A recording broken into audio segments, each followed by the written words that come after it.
बिस्मिल्लाहिर्रहमानिर्रहीम। अस्सलाम वालेकुम संगियों, के हाल चाल ने वालो ठीक ठाक हो खैर मेरे। आज जनाब असी एक ऐसी शख्सियत को लाए हैं जिहड़े जनाब अपने आप विच एक विकीपीडियन साइक्लोपीडियन तारीख ने, जिन्हां दा नाम है राजा नूर मोहम्मद निज़ामी साहब। ये असाने बुज़ुर्ग भी, असाने दोस्त भी, रिस्पैक्टफुली असाने तल्लुकात भी और खुली डुली गपशप भी इन्हां नाल असानी लगी रहनी है। अज असी आए हैं जनाब इन्हां कोलों एक ये लाइब्रेरी है, इस च बहुत ज़्यादा किताबां पईयां न। इस तो इलावा सॉरी निज़ामी साहब होरां दा अपना एक म्यूजियम भी है, वो भी तुसां दस्सां। उस विच नवादरात भी, सिक्के भी, पुरानियां चीज़ां पईयां किस्म किस्म दियां, पाकिस्तान बनने तो पहले दियां भी, बाद च भी और कदीम ज़माने दियां भी चीज़ां पईयां। वो सारियां चीज़ां भी तुसां दस्सां, किताबां दे बारे च भी मालूमात तुसां दस्सां। मेरे नाल इस टाइम मौजूद हन अब्दुल रऊफ शाकर साहब भी कोल बैठे माशाअल्लाह, अपना शहर खामोशा कर सुन। अच्छा निज़ामी साहब, बड़ी मेहरबानी तुसां टाइम दिता है जनाब अली। अज असी तुसां कोल आए हैं, बल्कि मैं सादत हासिल की कि फर्स्ट टाइम तुसां ने घर तुसां मिले। वैसे तो अगर पिछा मुलाकात होनी नहीं। थोड़ा जा लाइब्रेरी ने बारे च दसो, एक कदों ही तुसां डेवलप की और किहड़ियां किताबां? सब तो पहले तो मैं तुसां अपने ग्रां अपनी लाइब्रेरी में पूईगढ़ जड़ा आने ते खुश आमदेद आखना और खसूसी तौर पर अब्दुल रऊफ शाकर साहब ना शुक्रिया अदा करना जेह्ड़े तुसां नाल किन के आए नो। मेरी लाइब्रेरी जिहड़ी है जी, ये तकरीबन मैं जड़ा गुज़श्ता 52 साल तो जदों मैं तीसरी जमात ना बच्चा हाँ तो सब तो पहली मैं किताब उस वक्त की दी है। और उस तो बाद जड़ा फिर सिक्के नाल मैं एक दुकानदार है आसन महल्ले में उस कोल पुराने पे वो मैं उस कोल ले नो। फिर उस दौर तो कहन के तो अज दिन तक जड़ा जी मैं अपनी ज़िंदगी ने कम अज़ कम जड़ा 52-53 साल जड़ा है जी वो इसी कम ते ला देते हैं। अपना जान माल वक्त आराम सब कुछ मैं जड़ा इसी ते लाया है। तो अल्हम्दुलिल्लाह इस वक्त जड़ा है मेरे को 20,000 तो ज़्यादा किताबां जी माशाअल्लाह। और इन्हां विच जड़ा 600 जड़ा है वो नादर नजाब कलमी नुस्खे जड़े दुनिया च कम पाए हुए हैं। उन्हां विच जड़ा 800 साल कदीम तक किताबां या कुरान पाक या इस तरह दियां चीज़ां मौजूद हों। जिहड़ियां मेरे को किताबां जी इस विचों तुसां ज़्यादा मिल सुनो असां जड़ा अपना इलाका है टैक्सला वे वाह वे पिंडी है अटक है चकवाल जेलम यानी खिता बठवार जड़ा है इस ते किताबां तुसां ज़्यादा मिल सुन। और इस तो बाद तुसां जिला हज़ारा ते ज़्यादा किताबां मिल सुन।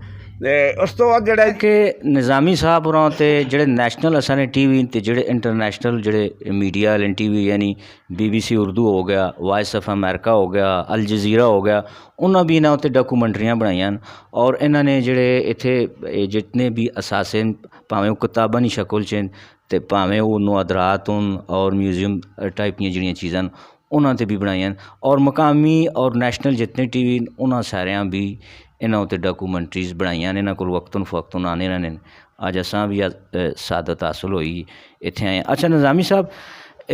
असी जिहड़ी ज़बान इत्थे पे बोलने हैं टैक्सलेनी हो गई या आस पास ने सुननी होगी अगे इसां असी स्पैसिफिक कोई ना दे सकने हैं? ये किहड़ी ज़बान है, पठवारी या हिंदको है जी? हिंदको है। अच्छा, ये हिंदको ज़बान है जी। ये बहुत सारे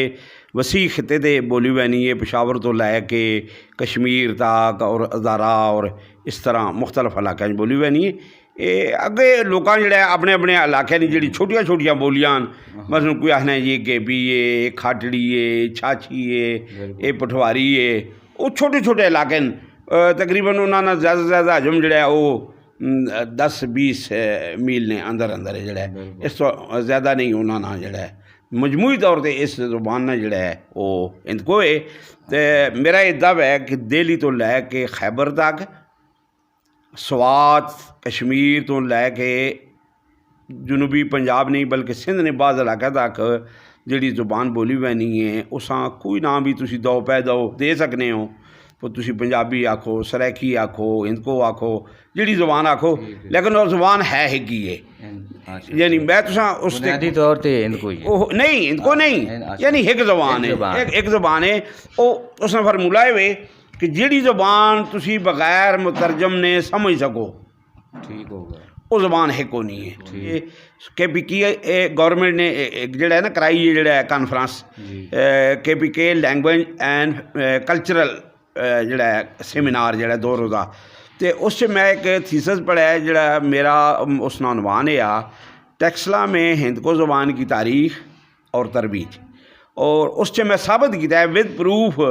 کہ یہ جڑی اسانی زبان ہند کو یہ حضرت نوح علیہ السلام نے دور تک، اور میں جدو اتنے پروف پیش کیتے، کتاباں نے حوالے پیش کیتے، تو اتنے بڑے بڑے سکالر ہے دنیا نے، تو بڑے انگش بندہ ہو گئے یار کہ اس آدمی نے کتوں کیونکہ میرے کو میرے کہ میں جڑی چیز پیش کرنا میں اس نے حوالے یہ نہ آخنا کہ مثلاً جی وہ لندن چ پئی جی کتاب، جی وہ دہلی پئی ہے، فلاں جگہ پئی ہے، میں جڑی گل کرساں وہ میرے کو چیز نہ یعنی ایتھینٹسٹی اس بالکل میرے کو موجود ہو سی، انہاں کول کافی زیادہ معلومات ہے، علم ہے، تاریخ نے بھی، ہر قسم نے بھی، تے انہاں نے جندک پہ اشارہ کرنا ہے ناشتہ جڑا ٹھڈا پہ ہونا نے، تے علمی گلاں جڑیاں وہ انہاں دیاں اتنیاں زیادہ کہ اگر اسی اتنے بیٹھے رہاں کئی تہاڑے اساں لاگ بسن تے او مطلب ہے کہ علمی گلاں وہ ختم نہیں ہو سکنیاں، انہاں کول ایک سمندر ہے علم نا۔ تے راؤ صاحب بھی تھوڑا بہتی کوئی گل بات تساں نال کرنا چاہیں جی؟ میں تو بس ماشٹر صاحب یہی گل کرنا چاہنا جی کہ ماں یقین کرو کہ پہلی دفعہ نظامی صاحب نے کارانہ اتفاق حاصل ہویا ہے، ماں بھی ویسے میں بڑی دفعہ پوئی گڑھ آنا، بڑا تعلقات بھی ہے تے، لیکن یقین کرو کہ ماں بہت خوشی ہوئی ہے کہ اتنا بڑا اثاثہ ساڑھے ٹیکسلا شہر نے بالکل قریب موجود ہے، اور اسی لوگ کتنے اس تو دور ہم مستفید نہ ہو سکے ہیں۔ تے میری یعنی کہ سکے دیکھیں انہیں جڑی چیزاں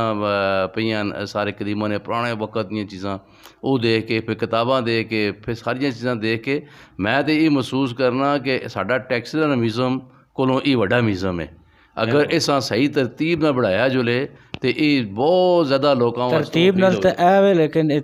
نہیں یعنی کہ اساں ماشاء اللہ بہت اچھے طریقے مینیج کیا ہے، لیکن اساں صحیح ترتیب نال اگر سیٹنگ کی جلے تو ٹیکسلا شہر ماروں اور پوئی گار ماروں سارا ماروں ایک احساس ہے۔ اللہ تعالیٰ نے زندگی کے اندر برکت فرماوے جی، اللہ تعالیٰ نے قائم و دائم رکھے، اور اللہ تعالیٰ اس نظام چلائی رکھے۔ اچھا اگر کسی کو کوئی پرانی بک ہوئے یا کوئی اس طرح کی کوئی چیز تاریخی ہوئے تو وہ نظامی صاحب انہاں کو آن کے اتنے رکھ سکنے ہو، اس وچ مطلب ہے کہ اسانا یہ ٹیکسلا مزید بوسٹ کر سی تاریخ کیوں جی کچھ اس جی طرح الحمدللہ جی الحمدللہ لوگ جڑا ہے وہ اس طرح کی چیزاں جڑیاں خود اٹھا کے دینے۔ چند دن پہلے ایک ٹیکسلین آدمی نے ماں ایک کلمی قرآن پاک پیش کیتا ہے جی کہ اے میرے کو پہ ہے جی باپ دادا زمانے پتہ نہیں کس زمانے نے، تو یہ تسی تھے چونکہ محفوظ ہو گئے سی لہٰذا تسی رکھ کے نو جڑا ہے میں سارا نمبر سکرین تے لا سٹ سن، اگر کوئی رابطہ کرنا چاہے، کوئی بک ہے، کوئی سکہ ہے، کوئی اور کوئی کسی قسم نہ کوئی پانڈا ٹھیک رہا جو بھی ہے وہ تسی جڑا نا نظامی صاحب ہوراں اتنے نمبر پہ آنا سی، انہاں نال رابطہ کر کے پوئی گانا ایڈا دور نہیں اتوں بس وہ رکشے تے اتنے پہنچنے تک پسلیاں بھی حال ویسے رکشے تے کدے آئے تھے جڑا آسی وہ بسم اللہ نہ آوے تو میرے نال رابطہ کرسی، میں خود جڑا ہے آ جاساں یا کسی بچے بھیجساں تو اس طرح بھی، تو اگر وہ آسی تے وہ دیکھ کے مزید خوش ہو سی کہ چلو واقعی جی اتنے چیزاں محفوظ ہوں، اور انہاں چیزاں چ الحمدللہ کئی ملین سال قدیم جڑا ہے فوسلز اور ہڈی نے ہتھیار، اس نے پتھر نے اوزار ہتھیار یا ایسے قدیم چیزاں میرے کو موجود نو جڑا ہے، برتن نو جڑا ہے ایسے برتن نو کہ جڑے 2300 سال پرانے ہیں یا اس طرح کے سکے میرے کو دنیا نے پہلے سکے تو لے کے آج دن تک جتنے سکے بھی وہ تقریباً میرے کو موجود ہیں، سر بے شمار چیزاں الحمدللہ۔ تے ماشاءاللہ جی نظامی صاحب اور دوبارہ اسی شکریہ ادا کرنے ہیں، انہاں بڑا قیمتی ٹائم اساں دتا ہے، صبح اسی انہاں کول آئے ہیں ماشاءاللہ۔ میں تو پہلا شرف حاصل کیتا انہاں نے گھر نہ ملنے نا، ویسے باہر مختلف تقریبات تے بھی اگاں پیچھے کدھر نہ کدھر ملنے رہنے، وہ شرف اساں پہلے بھی حاصل ہویا ہے، لیکن باضابطہ طور انہوں نے گھر ماشاءاللہ پہلی بار آیا، بڑی خوشی ہوئی ہے۔ راؤ صاحب انہوں نے مہربانی انہیں بھی اپنا پروگرام کرنا ہے، تو میں اس پاسے کہنا ان نظامی صاحب اور چڑوکا پہ گل بات ہونی یار میں آساں تے بس وہ نظامی صاحب بھی ظاہری گال ہے بہت مصروف شخصیت کدھر نہ کدھر یہ گئے رہنے، ہاں جی سفر سے ہونے، تے ہوں تساں کولوں اجازت چاہنے ہیں، تے پھر اگلے کسی پروگرام چ انشاءاللہ یہ پروگرام ویڑا ہوئے تے اس سے حاضر ہو ساں۔ اللہ سونے نے آئے پاکستان زندہ باد۔